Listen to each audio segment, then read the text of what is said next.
For the first time in 16 years, Venezuela's opposition defeats the Socialist ruling party in legislative elections.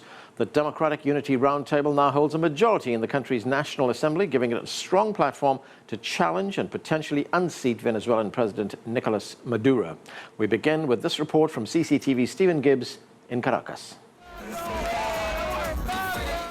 It was a landslide for Venezuela's opposition. A major swing against a dominant government. Political shifts, of course, happen all over the world, but Venezuela is a special case.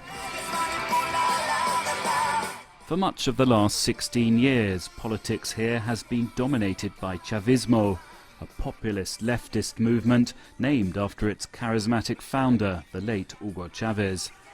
There's long been an all-or-nothing tone to its message. You're either with Chavismo or you're against it.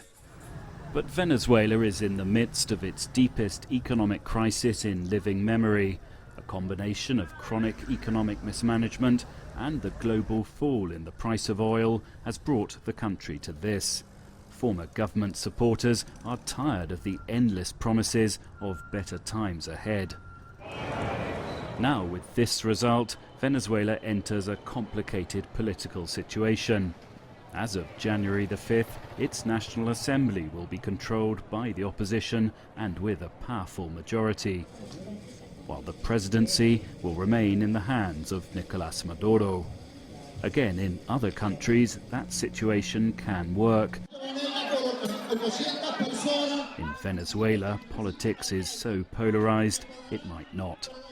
We're going to face now a divided government. That's what we're going to have now in Venezuela. We're going to have an executive controlled by Chavismo, and we're going to have a Congress that 2/3 of the seats are controlled by the opposition.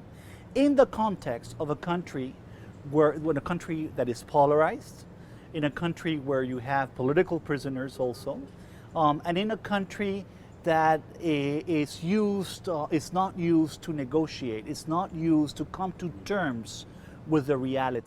One question now is whether Nicolas Maduro will negotiate with the opposition or battle them.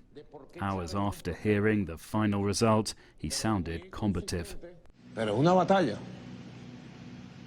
It is a battle. The bad guys imposed themselves. The bad guys won. They won like the bad guys win, with lies, with deception, with a misleading offer, with a scam. That's how bad guys win. Así ganan los malos. In the weeks before this government loses control of the National Assembly, it plans to use its power to appoint its own 12 pro-Chavismo Supreme Court justices. And it said it will veto any attempt next year by an opposition-led National Assembly to free jailed opposition leaders. So it does look like a political battle awaits. And all the while, this country's GDP is declining faster than anywhere else in the world. Stephen Gibbs, CCTV, Caracas.